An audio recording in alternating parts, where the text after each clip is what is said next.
बच्चों नमस्कार। आपका कॉम्प्लेक्स नंबर मैंने स्टार्ट कर दिया था और उसके अंदर मैंने थोड़ा बहुत इंट्रोडक्शन मैंने आपको बताया था। उससे आगे अब देखिए आप मैंने आपको सिर्फ इतना बताया था इसके कॉम्प्लेक्स नंबर क्या होता है, सेमेस्टर संख्या क्या होती है, उसमें √-1 की वैल्यू आयोटा होती है। तो मैं इस पर एक बार रिमाइंड करवा देता हूँ कि आयोटा की वैल्यू या √ यहाँ पे आयोटा इज इक्वल टू √-1 होता है and iota square is equal to -1 होगा। Iota cube is equal to minus iota होता है। आयोटा की पावर 4 इज इक्वल टू 1 होता है। और इसके ऊपर मैंने कुछ एक दो क्वेश्चंस भी मैंने आपको करवाए थे, उनके बारे में डिटेल्स में मैंने बात की थी। अब हम बात करते हैं सेमेस्टर संख्या की। सेमेस्टर संख्या के बारे में मैंने आपको बता दिया था कि a प्लस आयोटा b के फॉर्म में a प्लस आयोटा b के रूप की कोई भी संख्या होगी वो एक कॉम्प्लेक्स नंबर कहलाती है हमारे पास। कि इसे मोस्टली z से डिनोट करते हैं, a प्लस आयोटा b, जिसमें ये जो होता है वास्तविक भाग होता है, ठीक है, और ये जो आयोटा के जो गुणांक में है ये काल्पनिक भाग होता है। ये काल्पनिक भाग होता है, यानी कि दो भाग होते हैं हमारे पास एक सेमेस्टर संख्या के, एक वास्तविक भाग होता है, एक काल्पनिक भाग होता है, ठीक है। और एक चीज देखिएगा, यहाँ पे वास्तविक भाग और काल्पनिक भाग क्या क्या है, a और b है, लेकिन a और b दोनों वास्तविक संख्याएं होती हैं, रियल नंबर्स ही होते हैं दोनों दोनों, ठीक है। तो इससे आगे अब स्टार्ट करते हैं यहाँ पे। जिस प्रकार से हमने रियल नंबर्स के बारे में या परिमेय संख्याओं के बारे में या पूर्ण संख्याओं के बारे में या पूर्णांकों के बारे में, प्राकृत संख्याओं के बारे में हमने शुरू से फर्स्ट सेकंड थर्ड फोर्थ से लेकर के 10 तक हमने पढ़ा था क्या क्या, कि उनको जोड़ना है, घटाना है, गुणा करना है, भाग करना है, वर्गमूल निकालना है, घनमूल निकालना है। ये सारी क्रियाएं हमने जो संक्रियाएं जो की हैं, ऑपरेशन जितने भी किए हमने यहाँ पे, वो सारे के सारे हमने यहाँ पर भी अब निकालने हैं। किसमें? कॉम्प्लेक्स नंबर में। किस प्रकार से निकालेंगे ये आप देखिए। तो हम मान लेते हैं यहाँ पे दो कॉम्प्लेक्स नंबर ले लेते हैं कि let Z1 is equal to x1 plus iota y1 and Z2 is equal to लेते हैं x2 प्लस आयोटा y2। हमारे पास दो ये सेमेस्टर संख्याएं हैं, तो नंबर एक पर इनका योगफल क्या होगा, Z1 प्लस Z2, यानी कि अगर इन दोनों को जोड़ दें अपन तो क्या होगा, यहाँ पे देखिए x1 plus iota y1 plus x2 plus iota y2, ठीक है। अब इसका मतलब क्या है, यहाँ पे देखिए कि जो वास्तविक भाग जो है वो वास्तविक भाग में ही जुड़ेगा, जो काल्पनिक भाग है वो काल्पनिक भाग में जुड़ेगा, ये ध्यान रखना। तो किस प्रकार से ऐड होते हैं ये देखिए, यहाँ पे x1 प्लस x2 प्लस ये दोनों जुड़ करके क्या हो जाएंगे, आयोटा तो बाहर आ जाएगा, कॉमन आ जाएगा, y1 प्लस y2। अभी मैंने थोड़ी देर पहले बताया था कि जो z के जो पार्ट्स हैं, वास्तविक भाग और काल्पनिक भाग, दोनों के दोनों होती वास्तविक संख्याएं, दोनों वास्तविक संख्याएं होती है। इसलिए यहां पर देखिएगा कि ये दोनों वास्तविक संख्याएं जुड़ करके एक वास्तविक संख्या बनेगी, ये दोनों वास्तविक संख्याएं जुड़ करके एक वास्तविक संख्या बनेगी। तो ये तो वास्तविक भाग आ गया, लेकिन ये वास्तविक संख्या जो है ये आयोटा के गुणांक में है, इसलिए इसे काल्पनिक भाग कहते हैं। तो अगर आप यहाँ पे देखो तो ये एक वास्तविक भाग आ गया, ये काल्पनिक भाग आ गया, तो ये भी एक सेमिस्टर संख्या है। तो दो सेमिस्टर संख्याओं का योगफल एक सेमिस्टर संख्या ही होता है।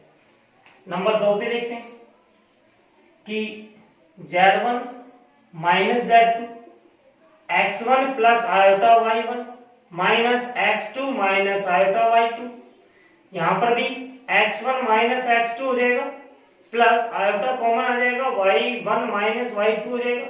यहां पर भी देखिए दो वास्तविक संख्याओं का डिफरेंस जो होता है एक वास्तविक संख्या होती है, तो यहाँ पे भी एक वास्तविक संख्या है, यहाँ पर भी एक वास्तविक संख्या है, लेकिन ये वास्तविक संख्या आयोटा के गुणांक में है, इसलिए आयोटा के गुणांक में होने की वजह से क्या हो गया, ये काल्पनिक संख्या होगी, इसलिए ये काल्पनिक भाग हो गया, ये वास्तविक भाग हो गया। तो दो सेमिस्टर संख्याओं का व्यकलन भी एक सेमिस्टर संख्या ही होता है। अब गुणा की बात करते हैं नंबर 3 पर कि Z1 इंटू Z2, यानी कि x1 प्लस आयोटा y1 और x2 प्लस आयोटा y2। एक चीज का ध्यान रखना यहाँ पर हम जोड़ बाकी भाग गुणा सारे के सारे हम उसी प्रकार से करते हैं जैसे अलजेब्रा में करते आ रहे थे हम, ठीक है। सिर्फ अंतर कितना आएगा कि यहाँ पर एक आयोटा लग गया, आयोटा की वैल्यू √-1 होता है। अलजेब्रा के अंदर हमने अभी तक जो √-1 जो था वो काल्पनिक संख्या लेकर के हम उसको आगे सॉल्व नहीं करते थे, लेकिन अब हमें इसको आगे भी सॉल्व करना है। इसलिए आप इतना ध्यान रखना कि यहाँ पे सिर्फ आयोटा आ रहा है, बाकी हम मल्टीप्लाई डिवाइड वगैरह सारे रूल्स एंड रेगुलेशंस हमारे वही होंगे। अब आप इसको मल्टीप्लाई कीजिएगा।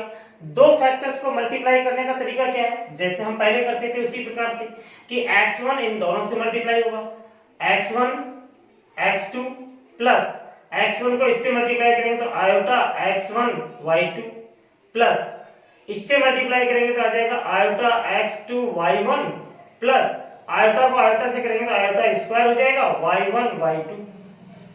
यही है वो। अब देखिए यहाँ पे कि ये x1 और ये x2, यहाँ पे देखिएगा, चलो मैं पहले लिख लेता हूं इसको।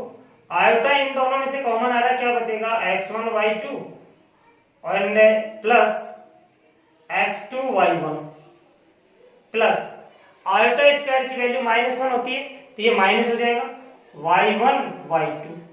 अब यहाँ पे रियल पार्ट कौन सा होता है, रियल पार्ट वो होते हैं जिनके साथ में आयोटा नहीं होता है, और जिनके साथ में आयोटा होता है वो क्या हो जाते हैं, काल्पनिक भाग हो जाता है। तो रियल पार्ट हमारे पास x1 x2 minus y1 y2 और काल्पनिक भाग हो गया iota x1 y2 plus x2 y1।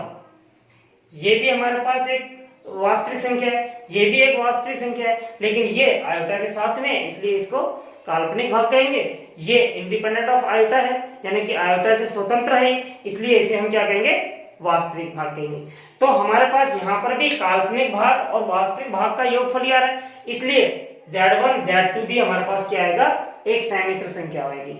हम कह सकते हैं कि दो समिश्र संख्याओं का गुणनफल भी एक समिश्र संख्या ही होती है। ओके, ये हमने तीन चीज यहाँ पे देख लिए। चौथा भाग संक्रिया जो है वो देखते हैं।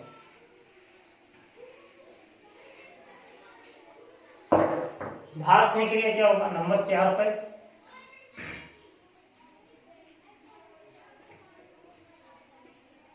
भाग संक्रिया यानी कि Z1 bye Z2 x1 plus iota y1 divide में x2 प्लस आयोटा y2। ये एक समिश्र संख्या होगी कि नहीं होगी?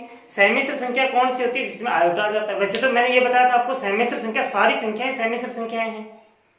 क्यों? क्योंकि किसी भी समिश्र संख्या को हम इस रूप में लिख सकते हैं कि a प्लस आयोटा b के रूप में। जैसे 3 है, 3 प्लस आयोटा 0 कर देंगे, समिश्र संख्या हो जाएगी। सारी संख्याएं समिश्र संख्या होती हैं, लेकिन इसको ये जो आयोटा जो आ रहा है ना, अगर यहाँ पे आयोटा नहीं है तो इस 3 को हम रियल नंबर भी बोल सकते हैं। अगर 3 प्लस आयोटा 0 है तो इसको एक रियल नंबर भी बोल सकते हैं हम इसको, ठीक। तो एक तरह से देखा जाए तो समिश्र संख्या कौन सी हुई, कॉम्प्लेक्स नंबर कौन सा होगा जिसके साथ में आयोटा लगा हुआ। आयोटा अगर उसमें आ रहा है तो वो समिश्र संख्या होगी, ठीक है। लेकिन मैंने आपको दूसरे तरीके से क्या बताया था कि जितनी भी संख्याएं होती है सारी समिश्र संख्या होती है। तो हम यहाँ पे देखते हैं कि ये आयोटा की फॉर्म में आ रहा है कि नहीं आ रहा है, ठीक है। एक वास्तविक संख्या बन जाता है या समिश्र संख्या है। वैसे मैंने आपको बता दिया इसकी नेचुरल नंबर, प्राकृत संख्याएं, पूर्ण संख्याएं, पूर्णांक, परिमेय संख्याएं, अपरिमेय संख्याएं, वास्तविक संख्याएं, ये सारी की सारी समिश्र संख्याएं हैं। क्यों है? क्योंकि अभी आगे जाकर के हम पढ़ेंगे तो वहां पे पता चल जाएगा इसकी सारी सारी समिश्र संख्याएं। अब यहाँ पे भाग संक्रिया के अंदर देखिए आप कि Z1 अपॉन Z2 है हमारे पास, ये बटा में ये। सबसे पहला काम आपने चेक करना है इसकी बटे में आयोटा तो नहीं आ रहा है। आयोटा बटे में आ रहा है तो फिर ये दिक्कत करेगा। सबसे पहले बटे में से आयोटा को हटाइए। जैसे आपको बताया गया होगा कि बटे में अंडर रूट आ रहा है तो उसका परिमेयकरण करते थे हम, रेशनलाइजिंग, परिमेयकरण कर देते थे, नीचे से बटे में से अंडर रूट हटा देते। इसी प्रकार से यहाँ पर आयोटा को हटाना है, और आयोटा को हटाने का सबसे अच्छा तरीका है इसका परिमेयकरण कर दो। परिमेयकरण कैसे करेंगे? x2 minus iota y2 divide में x2 माइनस आयोटा y2। नीचे वाले से चिन्ह चेंज करके ऊपर नीचे मल्टीप्लाई कर देंगे। अब मल्टीप्लाई करेंगे तो तरीका तो वही है हमारे पास मल्टीप्लाई करने का कि x1 x2 minus iota x1 y2। x1 का दोनों से मल्टीप्लाई कर दिया। अब आयोटा y1 का दोनों से मल्टीप्लाई करेंगे तो iota x2 y1 minus iota square y1 y2। नीचे देखिएगा a plus B a minus B, तो a plus B a minus B का फॉर्मूला लगाएंगे तो x2 square minus iota square y2 square. ऊपर क्या बन गया हमारे पास x1 x2। ये देखिए आयोटा स्क्वायर की वैल्यू कितनी होती है -1, माइनस माइनस होके क्या हो जाएगा +1, +1 होगा तो यहाँ पे आ जाएगा प्लस y1 y2 प्लस इन दोनों में से आयोटा कॉमन निकाल लेते हैं, क्या बचेगा x2 y1 minus x1 y2। मैंने इसको पहले लिख लिया, इसको बाद में लिख लिया, बटे में कितना आ गया हमारे पास x2 स्क्वायर और आयोटा स्क्वायर की वैल्यू कितनी होती है -1 होती है, तो माइनस माइनस होके प्लस हो जाएगा और ये y2 का स्क्वायर हो जाएगा। और इसको हम इस प्रकार से लिख लेंगे कि x1 x2 plus y1 y2 बटे में x2 square plus y2 square plus iota x2 y1 minus x1 y2 divide में x2 square plus y2 square. इसको ब्रैकेट में दिखा देंगे, इसको ब्रैकेट में। ये तो एक वास्तविक संख्या है अगर आप कैलकुलेट कीजिएगा, क्यों? क्योंकि x1 x2 y1 y2 x2 y2 सारी वास्तविक संख्याएं हैं और वास्तविक संख्याओं की ये सहक्रिया क्या होगी हमारे पास एक वास्तविक संख्या होगी। इसी प्रकार से ये भी एक वास्तविक संख्या होगी, लेकिन इसके साथ में आयोटा लगा हुआ है तो ये काल्पनिक भाग बन गया हमारे पास। और वास्तविक संख्या और काल्पनिक भाग का योगफल क्या होता है? एक सहमिश्र संख्या होती है। तो सहमिश्र संख्या होगी तो यानी कि भाग सहक्रिया से हमारे पास क्या निकल रहा है? एक सहमिश्र संख्या निकल रही है। इसका मतलब दो सहमिश्र संख्याओं को जोड़ेंगे तो एक सहमिश्र संख्या आएगी, दो सहमिश्र संख्याओं को एक दूसरे में से घटाएंगे तो सहमिश्र संख्या आएगी, दो सहमिश्र संख्याओं को गुणा करेंगे तो सहमिश्र संख्या आएगी, दो सहमिश्र संख्याओं के अंदर एक दूसरे का भाग देंगे तो एक सहमिश्र संख्या आएगी। ठीक है, 4 पॉइंट तो ये हो गए। अब इसके बाद में नेक्स्ट पॉइंट है हमारे पास जो कि आपने पहले कभी नहीं सुना, वो है conjugate. Conjugate of a complex number, यानी कि एक सहमिश्र संख्या का संयुग्मी। एक सहमिश्र संख्या का संयुग्मी होता क्या है? देखिए z बराबर मेरे पास कोई x प्लस आयोटा y है, ठीक है। अब x प्लस आयोटा y के अंदर मेरे पास दो भाग है, एक काल्पनिक वास्तविक भाग है, एक काल्पनिक भाग है, एक वास्तविक भाग है, एक काल्पनिक भाग है। अगर मैं इनको कोऑर्डिनेट्स के रूप में लिखूं तो कैसे लिख सकता हूं? x and y। इसका जो ज्योमेट्रिकल रिप्रेजेंटेशन था मैं आगे बढ़ाने वाला था, लेकिन क्योंकि इसको समझाने के लिए मुझे इसकी जरूरत पड़ रही है इसलिए मैं आपको बता रहा हूं। अगर हम यहाँ पे एक्स वाई तल ले, ये एक्स अक्ष है, ये वाई अक्ष है, ये एक्स अक्ष है, ये वाई अक्ष है, ठीक। जब हम यहाँ पे वास्तविक भाग को और काल्पनिक भाग को इसके अंदर एक कोऑर्डिनेट के रूप में अगर रिप्रेजेंट करते हैं तो ये मेरे एक्सिस चेंज हो जाते हैं। इसको हम बोलते हैं रियल एक्सिस। क्या? Real axis of Z, Z का वास्तविक अक्ष। इसको बोलते हैं हम वाई अक्ष बोलने के बजाय मैं बोलता हूं इमेजिनरी अक्ष, इमेजिनरी एक्सिस, यानी कि जेड का काल्पनिक अक्ष इसे कहेंगे हम वाई अक्ष को, और एक्स अक्ष को कहते हैं रियल एक्सिस, ठीक है। तो ये एक्स और वाई एक्सिस मेरे पास चेंज हो गए, real axis of Z, imaginary axis of Z, ठीक है। अब हम बात करते हैं रियल का मतलब वास्तविक होता है, इमेजिनरी का मतलब काल्पनिक होता है। ध्यान रखना, हिंदी मीडियम में भी अगर आप पढ़ रहे हो तो इसको रियल RE लिखेंगे, हम रियल लिखेंगे यहाँ पे। इसको IM इमेजिनरी लिखते हैं, इसको काल्पनिक बोलते हैं इसे, ठीक है। आप बुक में भी देखोगे, आपकी बुक में रियल और इमेजिनरी लिखा हुआ मिलेगा।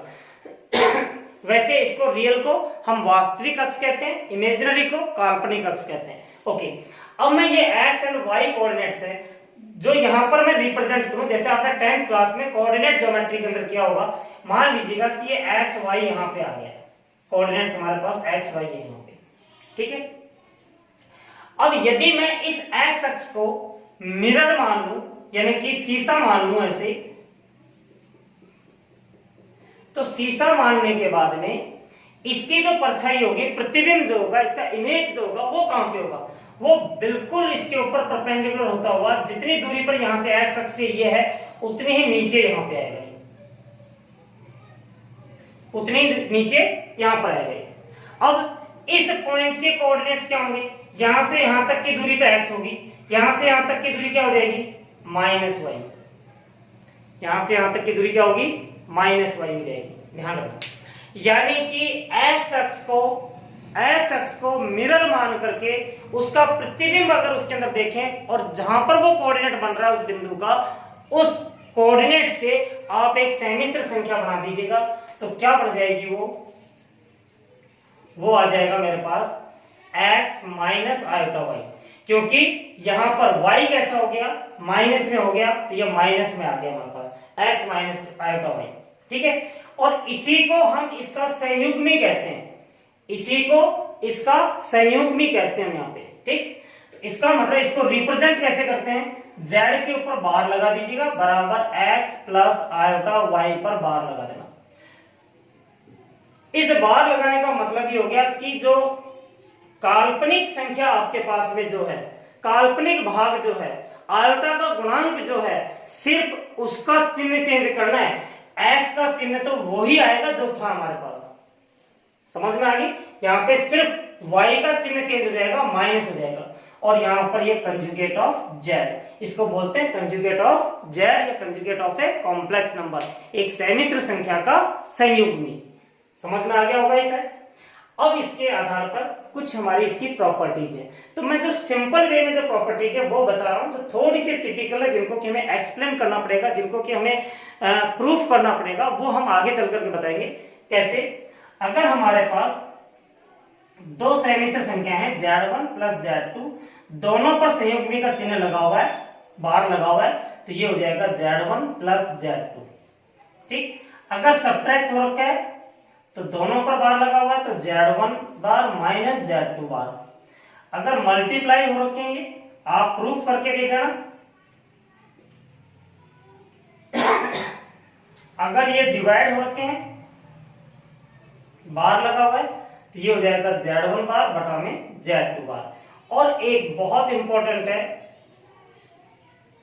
z का कंजुगेट किया यानी कि संयुग्मी किया, फिर जो आया रिजल्ट उसका संयुग्मी किया, तो वापस z ही आ जाता है। कैसे आएगा z, देखिए यहाँ पे z का हमने कंजुगेट किया, क्या आया, x माइनस आयोटा वाई। अब x माइनस आयोटा वाई का फिर कंजुगेट करें तो आयोटा का जो गुणांक है इसी का तो चिन्ह चेंज होगा, तो वापस प्लस आयोटा वाई हो जाएगा, तो वापस z ही आ जाएगा। तो ये हमारे पास 4-5 प्रॉपर्टी थी जो सिंपल वे में थी, ये तो कि भाई ये तो प्रूफ कर सकते हो आप। z1 मान लेना x1 plus iota y1, z2 मान लेना x2 प्लस आयोटा y2, और फिर उन दोनों को जोड़ करके यहाँ संयोग भी निकालना, कंजुगेट निकालना, फिर उसके बाद में इन दोनों का संयोग भी करके फिर इन दोनों को जोड़ना, सेम आएगी वैल्यू। तो ये आप अपने हिसाब से आप चेक कर सकते हो उनको, और जो प्रूफ करने वाला है वो आगे चल करके हम पढ़ेंगे इनको। तो ये था हमारे पास कंजुगेट ऑफ कॉम्प्लेक्स नंबर। अब हम बात करते हैं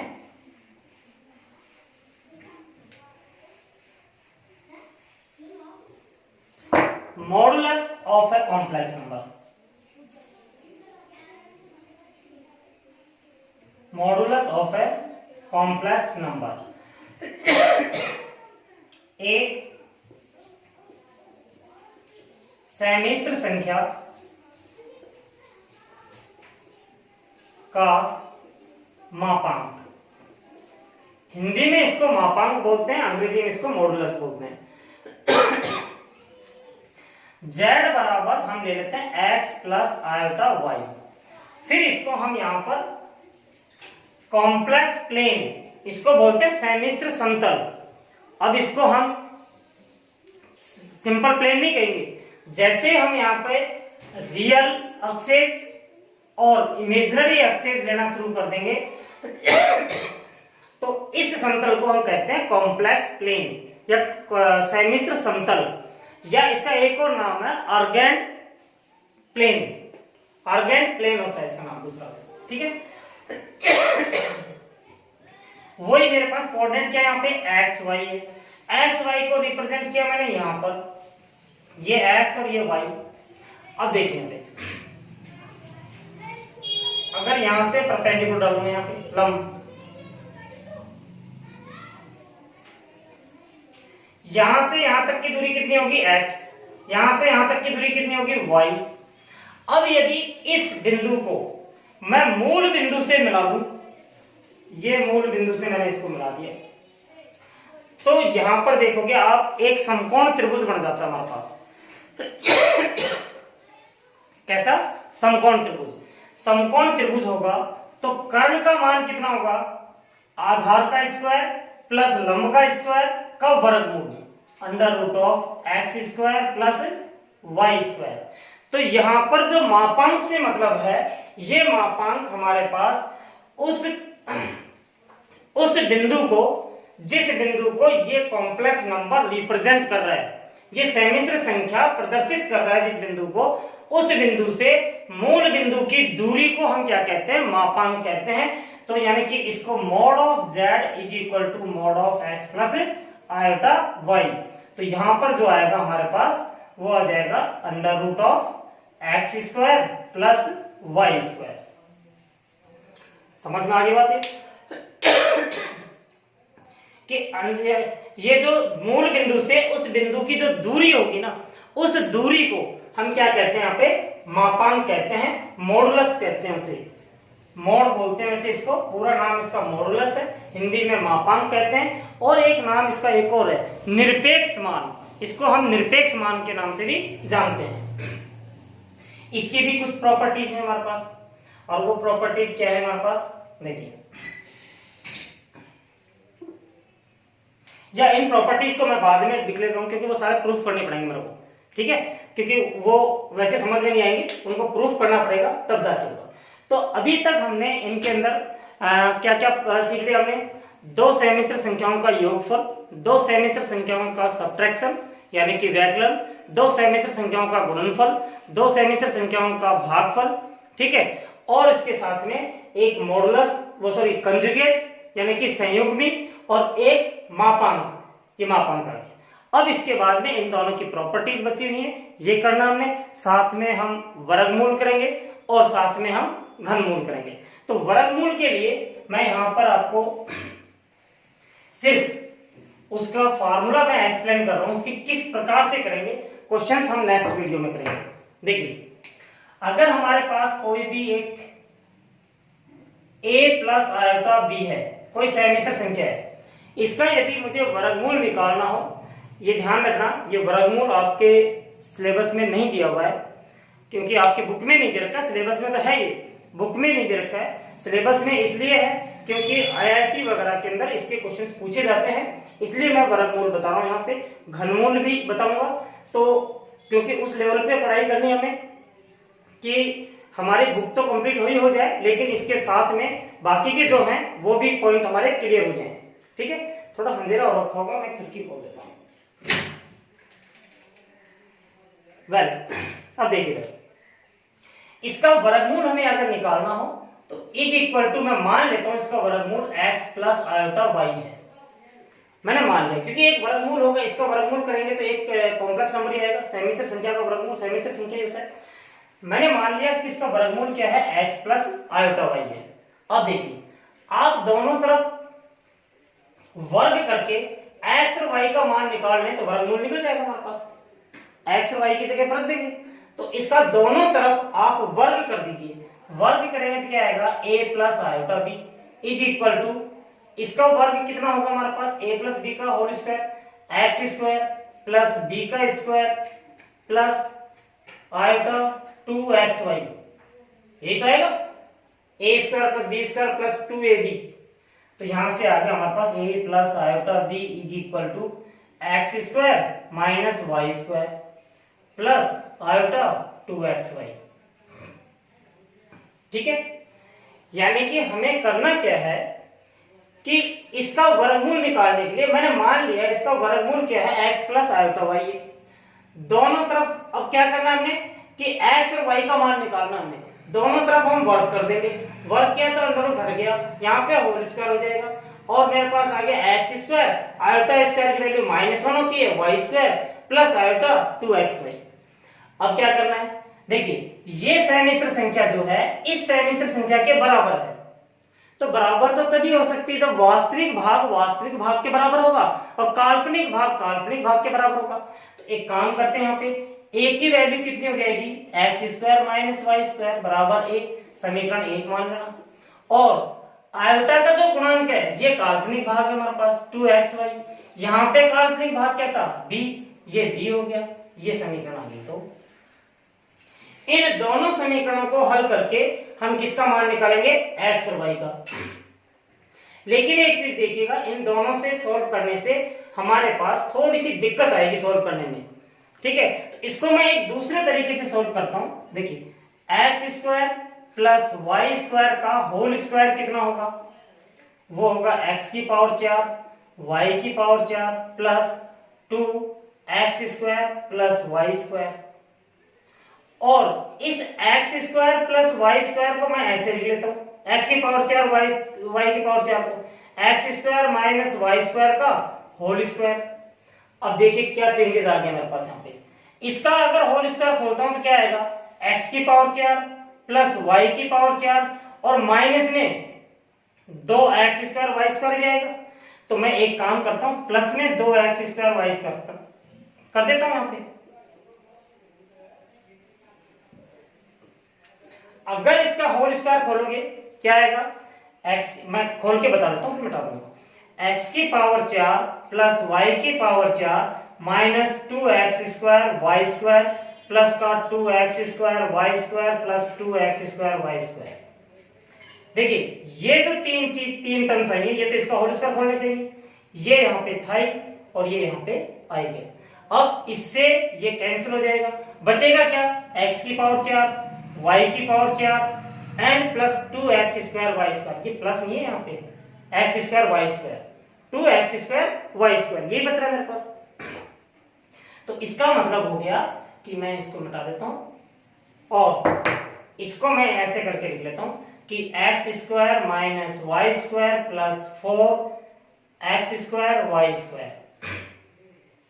तो यहां से x square plus Y square की वैल्यू कितनी आ गई, अंडर रूट ऑफ, ये इसका होल स्क्वायर भी है अंडर, क्योंकि यहाँ पे होल स्क्वायर हटाएंगे तो अंडर रूट लगेगा। X square minus Y square की वैल्यू कितनी है, a, तो यहाँ पे आ जाएगा a स्क्वायर प्लस ये कितना था 2xy का होल स्क्वायर, 2xy का होल स्क्वायर की वैल्यू कितनी है b, तो ये b स्क्वायर हो जाएगा। तो एक तरह से देखा जाए तो मेरे पास x square plus Y square की वैल्यू आ गई under root of a square plus b square, ये आ गई समीकरण 3। अब क्या करेंगे, 1 और 3 को जोड़ दोगे तो x स्क्वायर का मान आ जाएगा, 1 में से 3 को घटा दोगे तो y स्क्वायर का मान आ जाएगा, और जब x स्क्वायर वाई स्क्वायर का मान आ गया तो x और y का मान भी निकल जाएगा, x और y की जगह पर रख देंगे और उसके बाद में उसका आंसर निकाल लेंगे। ठीक है, तो इस प्रकार से वर्गमूल निकालना होता है हमें। तो जब मैं एक एग्जांपल करवाऊंगा तो आपके पास वर्गमूल आसानी से हो जाएगा ये। ठीक, तो आप यहां तक कंप्लीट करके रखना, अभी आपको बुक के क्वेश्चंस करने की कोई आवश्यकता नहीं है, अभी सिर्फ इस कॉन्सेप्ट को समझना है, जो चीज मैं बता रहा हूँ यहाँ पे उन चीजों को। मैंने आयोटा के बारे में आपको बता दिया है कि एक काल्पनिक संख्या क्या होती है, under root of -1 is equal to iota होता है। आयोटा स्क्वायर की वैल्यू कितनी होगी, -1 होगी। आयोटा क्यूब की वैल्यू कितनी होगी, माइनस आयोटा होगी। आयोटा की पावर 4 की वैल्यू कितनी होगी, 1 होगी। फिर उसके बाद में मैंने एक सेमिश्र संख्या बताया था जिसका कि एक वास्तविक भाग होगा, एक काल्पनिक भाग होगा, दोनों का जो योगफल है वो एक सेमिश्र संख्या कहलाएगी। जितनी भी संख्याएं हमारे पास सारी सेमिश्र संख्याएं, वो कैसे हैं, जब मैं यहाँ पर आपको कॉम्प्लेक्स प्लेन के बारे में बताऊंगा, जो सेमिश्र समतल के बारे में बताऊंगा। अभी तो मैंने थोड़ा सा बताया लेकिन ये इतना नहीं है, जब पोलर फॉर्म करेंगे तब मैं उसका पूरा बताऊंगा। तो उससे आपको पता चल जाएगा जितनी भी संख्याएं हमारे पास सारी क्या है, एक सेमिश्र संख्या है। ठीक, तो दो सेमिश्र संख्याओं का योगफल एक सेमिश्र संख्या होगा, गुणनफल सेमिश्र संख्या होगा, भागफल सेमिश्र संख्या होगा, व्यकलन भी एक सेमिश्र संख्या होगी। उसके साथ में मैंने आपको बताया इसकी कंजुगेट क्या होता है, संयुग्मी, यानी कि सिर्फ आपने आयोटा का जो कोएफिशिएंट है उसका गुणांक आपने चिन्ह बदल देना। और इसी प्रकार से मॉडुलस बताया था, वो क्या होता है, z बराबर x प्लस आयोटा y है, इसका मॉडुलस क्या होगा, under root of x square plus Y square, और इसके साथ में मैंने वर्गमूल करना बताया आपको। तो यहां तक कंप्लीट करके रखना, बाकी फिर नेक्स्ट क्लास में करेंगे।